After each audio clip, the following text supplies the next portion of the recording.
Hi everyone. I wanted to send you another video just to hopefully better explain what I'm looking for in the documented argument essays this week.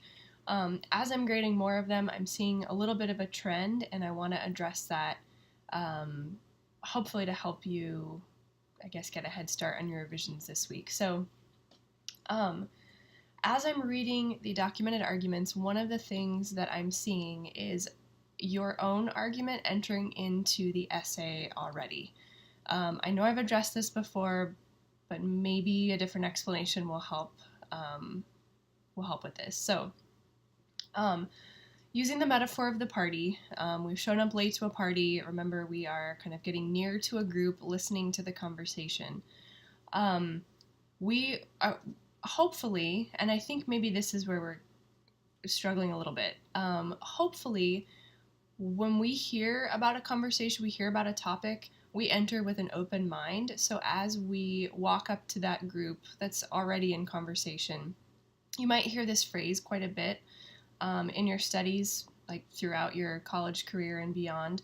This idea that there's an already ongoing conversation, and that is simply that, for example, I know I keep returning to this topic of gun control, but for example, um, people are out there talking about gun control already. There's already an ongoing conversation. It's been happening for a long time on this topic. And so, in order for me to have something insightful to say eventually, I need to better understand the conversation that's taking place. So, if this conversation at a party is about gun control, let's assume that they are experts in the field talking about this. Then I need to get close to them and try to understand why this expert in the field has this opinion that differs from this other expert in the field who has a different opinion.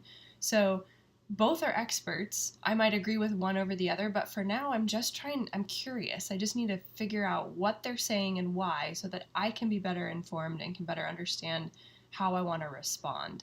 So, if we aren't approaching the topic with objectivity, um, let's talk about that, you and I maybe.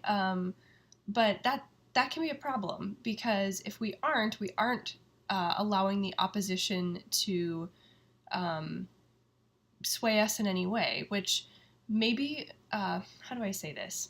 Um, if I am entering into a conversation, way back when we were looking at argument and defining argument, part of what we had discussed, some of us had said, well, a successful argument either convinces or sways or in some way makes an impression upon the other person or persons involved. If we don't enter into an argument with the understanding that we could potentially be swayed for the better, um, we aren't allowing ourselves to enter into argument wholeheartedly. We are entering in with preconceived ideas that we're not willing to let go of, and that doesn't make us a good listener, really. If we always approach things thinking we know everything or we understand completely, or we have already figured it out, then that's a problem. We need to not necessarily not necessarily forget everything that we know, but hold loosely our preconceived notions and allow ourselves to really address the opponent, if you want to use that language. I'm not crazy about it, but address the other side of the argument um, as though they are thoughtful, intelligent, and informed, critically thinking people.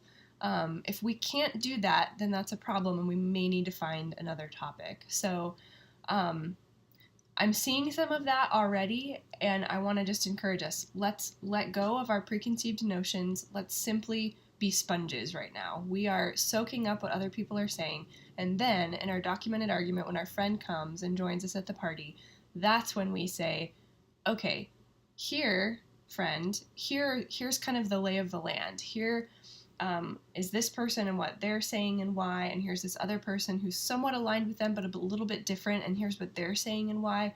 Um, and again, not trying to sway our friend to see things from our perspective yet. We're allowing our friend, who is also a critically thinking, intelligent um, human being, to see the land, survey the people in the conversation, and make their own conclusions. So when we move to week 6, our public argument is where our argument will enter in. That's where we say, okay, I have surveyed the land.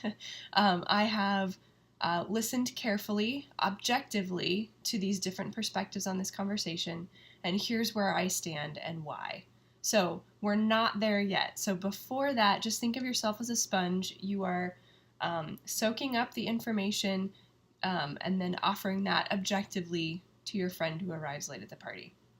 There's one other thing that I want to offer to you, and that is this idea of who is involved in the conversation. There are lots of people involved in these conversations, in these already ongoing conversations. If, for example, again, gun control, if we're looking at gun control, there are tons of voices in this conversation. So who we choose to include is really important. If I'm kind of digesting the conversation for my friend to catch them up to speed, who I include influences what they think eventually about this conversation. So choose carefully. If there is an editorial piece, that's not peer-reviewed. There's not a lot of academic standards that piece is held to. So that's not a great piece to include in this overall conversation. Instead, who are the experts? Who are the leading voices in this conversation? Who can I include as a balance? If there are lots of voices that I see on the right, because that's where I lean, then I need to find voices on the left. Both sides, all sides. I need to find some in the middle. So be very careful, conscious about who you include, and be able to justify that, why you include them. Okay, I think that covers the things that I wanted to say. Hopefully that clarifies a little bit more. But if I make these kinds of comments on your documented arguments, know that this is where I'm coming from. It's a lot easier for me to say it all at once and say it rather than write it. But if you have any questions at all, please let's talk about this, because this is a really crucial thing to understand for your success in the documented argument, and then also for the public argument. When you get to week 6, I hope that it's not like I've held in my opinion for so long that it's just going to explode and I'm not really going to back it up with anything. No, that's not what we're doing either. We are building. So what we've soaked up in the documented argument, we will then engage with in the public argument. Given what all these people are saying, what all these intelligent, critically thinking people are saying, here's what I think in response. So again, it's not going to be ruled by emotion. That was something we were critical of some of the controversy reading authors on. So we want to be careful that we appeal to the audience members in the same way that we wish that we were appealed to for those we were critical for the controversy readings. Anyway, we'll talk more about that, but hopefully you find this helpful. I'm going to stop because I've been talking way too long already. But yeah, let me know if you have questions. Take care.